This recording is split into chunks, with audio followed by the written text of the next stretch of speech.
Dès lors que ces vérifications sont faites par rapport à la conformité de l'association qui va porter la candidature du candidat, ce qui lui reste à faire, c'est de fournir les pièces requises par la loi.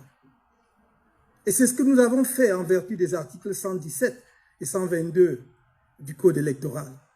Il n'y a pas une seule pièce qui manque.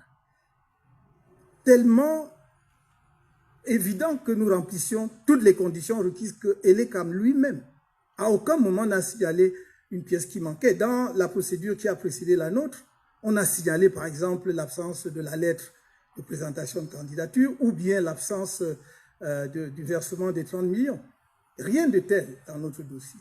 Le seul argument que Elekam présente, c'est de dire pluralité d'investiture. Mais on vous a démontré à suffisance qu'il n'y a pas pluralité d'investiture. Et il ne pouvait pas y avoir pluralité d'investiture, surtout si celui qui prétend présenter une autre candidature ne rapporte pas la preuve qu'il est membre de l'association, qu'il est encore et toujours membre de l'association en question. Et il apparaît de toute évidence qu'il a cessé d'être membre de cette association depuis 2018. On vous a fourni les éléments pertinents à cet égard.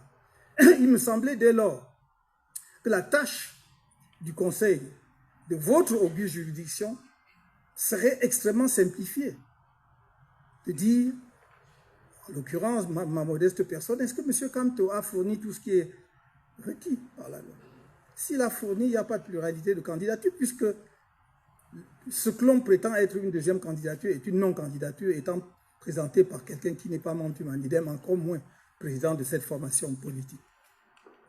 Il me semble dans ces conditions, le problème étant ainsi